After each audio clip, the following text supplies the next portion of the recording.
Hola, bueno, ¿qué tal? ¿Cómo estáis?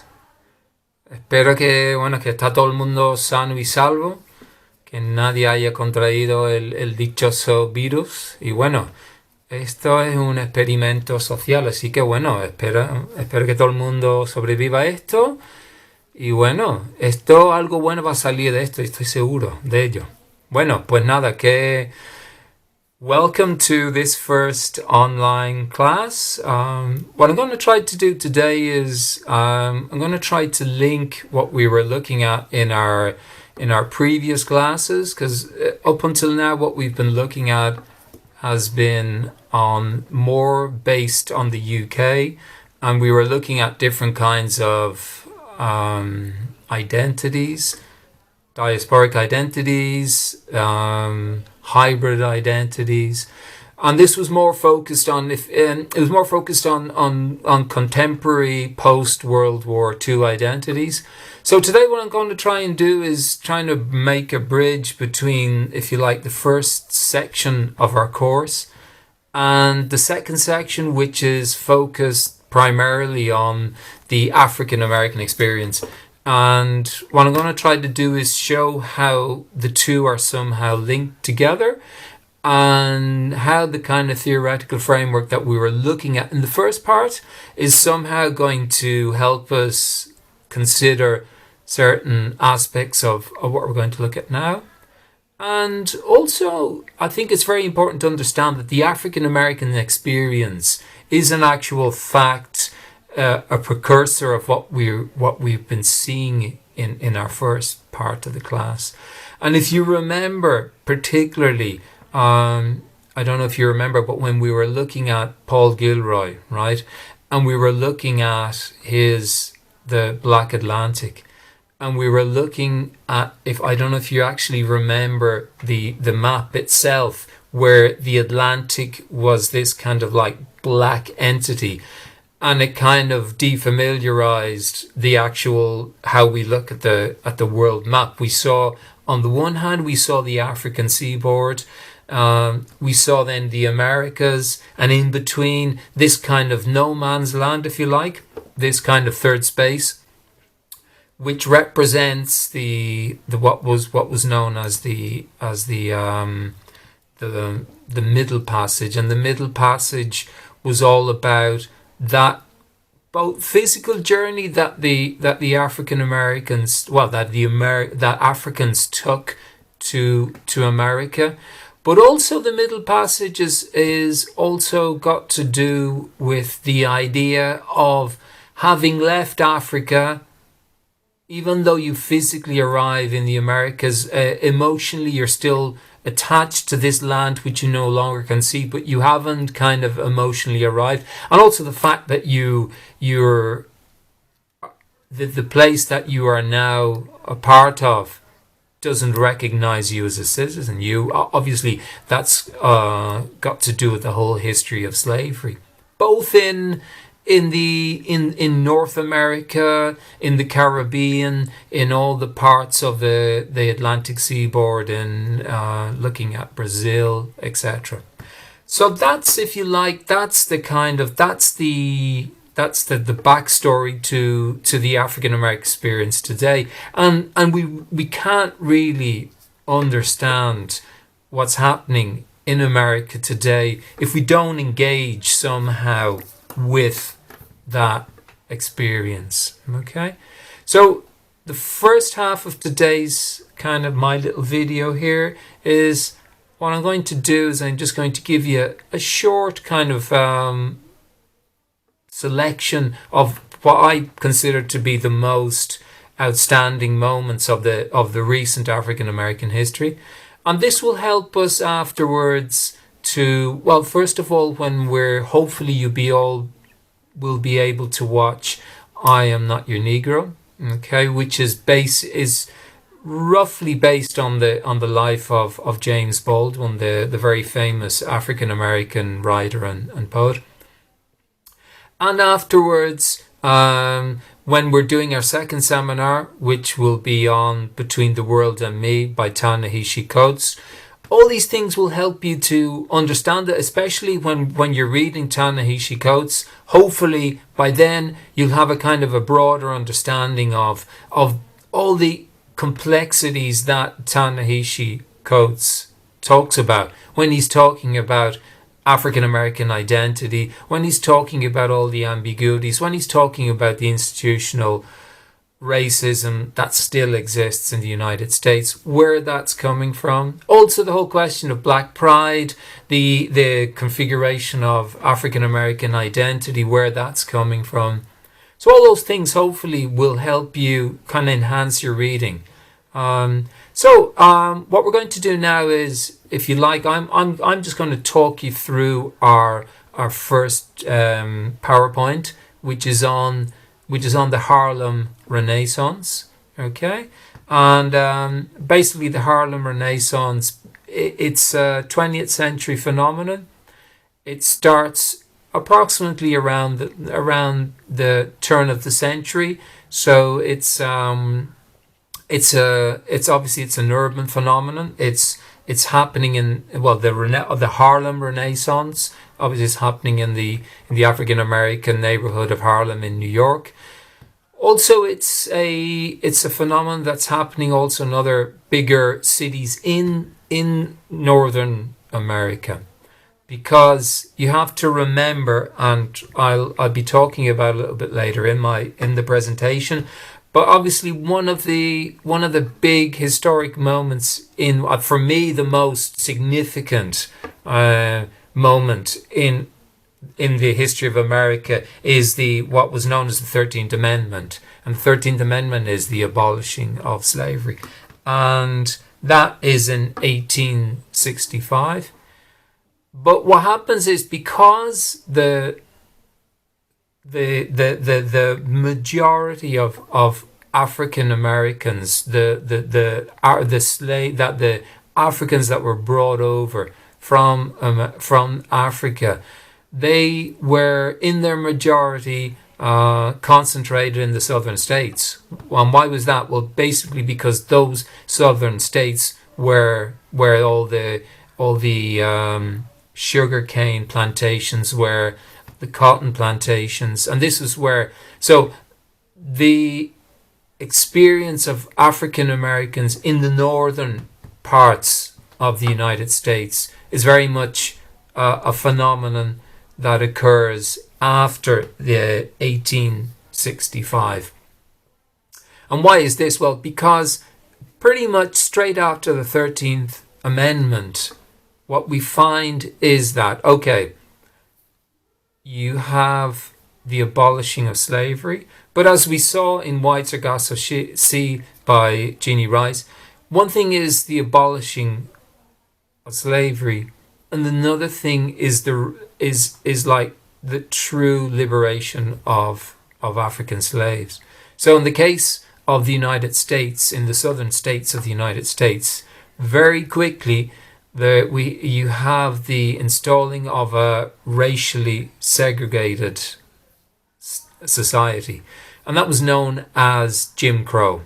Okay, and you'll be coming up, you'll be hearing that name quite a bit. The Jim Crow law, and the actual Jim Crow itself was a reference to, I have it here. It says it was Jump Jim Crow.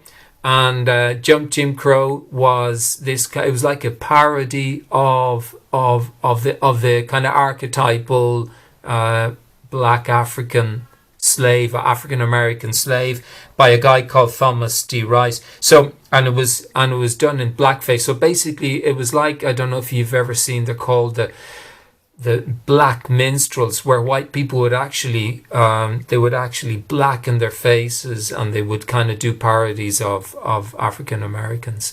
So anyway, the Jim Crow law, which pretty much was enforced after the 13th Amendment, meant that in the southern states there was racial segregation at all levels. So it was like an apartheid system where African Americans were second-class citizens. So they were free, but only free in if you like some kind of legal way. So the actual day-to-day running of of the southern states meant that they were pretty much as if they were still enslaved, and they were suffering from this institutionalized racism. And that's something that still pervades in the collective unconsciousness of non, I'm obviously not going to say all white Americans, that's not true, but it's there. It's something that, and it's something that resurges at certain moments in the contemporary history of the United States, and we see it. We see it in the reaction, or the overreaction of, for example, the police force against African Americans. We see it also in the fact that from 18 to 30, the number of incarcerated African Americans is three times. Okay, I think it's three times more than white. For example, your white American. All those things you'll be reading in much greater detail in Ta-Nehisi Coates' Between the World and Me, and they all have a link back to this time. And that's why that progressively a lot of these African Americans left the southern states of America, and they traveled to the big industrial city areas like Chicago, Illinois, New York, in search of a better future, but also in search of a place that supposedly, where there were the northern parts of the United States didn't have the Jim Crow laws. But as you will be reading Ta-Nehisi Coates' Between the World and Me, which is written in like a letter form to his son, you will find that there were other more or less subtle manners in which the African American was still basically under the foot of white supremacy. So with all that in mind, so that's, if you like, the backstory to where the Renaissance is coming from, this Harlem Renaissance. And if you look to the first slide, we have W.E.B. Du Bois. Okay, and in 1903 he writes The Souls of Black Folk. And here what he tries to do is, in a kind of a poetic way, he tries to write about the black experience, the African American experience. And one of the terms that has kind of lasted throughout the years from that text is what he calls double consciousness. And double consciousness is a way of expressing the same as when we were talking about hybridity, border identities, border crossings, all these different ways of configuring this kind of double identities. He talks about this double consciousness as a way of trying to understand the singularity of the African American experience, a way to try to configure this sense of belonging in the actual geography of North America, because obviously we're talking now about maybe second or probably third generation of the original slaves that came over, or more. But at the same time, a culture that had maintained certain ways of thinking. They even talk about a kind of like a soul, if you wanted to use a kind of a spiritual way of looking at it, a feeling. They talked about feeling. Obviously they were interested in culture, in African culture, in how they which was expressed obviously also in dance, in music, and then writing as well, and how the writing itself is hybrid, because it's been written in English, but it's not been written from, if you like, an Anglo-Saxon perspective. It's trying to use language in a new way in somehow appropriating the African oral tradition, even though the languages themselves would have been lost, but not the, if you like, the kind of the traces of that orality had been transmutated into the if you the way in which African Americans use language. So all those things formed a part of what was the Harlem Renaissance. And if you look at there's a quote on the first slide here. It talks about this is a quote from Paul Gilroy, and it talks about, I'll just paraphrase it. He says, the unhappy symbiosis between three modes of thinking, being and seeing. Okay, so the first one that Gilroy talks about is the racially particularistic. Okay, so when you say racially particularistic, you're talking about ethnic belonging, not just the color of the skin, obviously, but more about pertaining to Africa, some sort of cultural memory. The second is nationalistic. So it's the idea of, okay, we form a part of this new nation, so we are citizens of it, but what is our role in this new? We are like second-class citizens. Okay? We are ex-slaves, but not yet full citizens, because obviously the way in which the cultural hegemony is constructed, it means that African Americans are being excluded from all meaningful interactions in society, glass ceilings that are installed at all levels. In a way, even the way women were configured. Women were also, if you look at it, second-class citizens. And then the third that he talks about, the nation state, and the idea of a kind of diasporic consciousness, which kind of focuses on like a global African consciousness, which is trying to say that we are part of a larger consciousness that is larger than the nation state. So if you remember when we looked at Stuart Hall's theorization of the diaspora, we saw how he talked about the local and the global. So the local is those diasporic communities in, for example, Harlem, and at the same time how they reach out to other configurations of identity. So it's a celebration of Africanity, if you can, I don't know if you can say that word, but African, a way of being in the world, and very much this the Harlem Renaissance in a way was a precursor to a lot of like national consciousness in the African continent itself, because you got to remember that you're talking about the 1905, 1910. You're talking about the high imperialism. So all Africa, except for Ethiopia, was that they were all colonized, and they themselves, and so Africans there were going through a whole struggle of identity, trying to negotiate their identity with these new colonizers. They had linguistically, they had been colonized culturally through religion, etc. So W. Du Bois, in that sense, was very much he very much kind of his the Souls of Black Folk really much paved the way for what was going to come afterwards.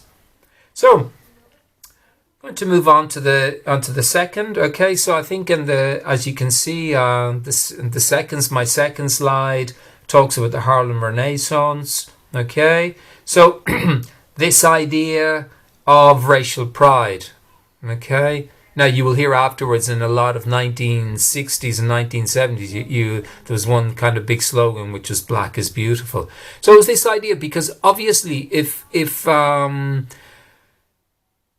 discourses, white supremacist discourses, are continually othering in this case, the African American, the black, they're excluded from all kinds of like meaningful engagement with society, education, and so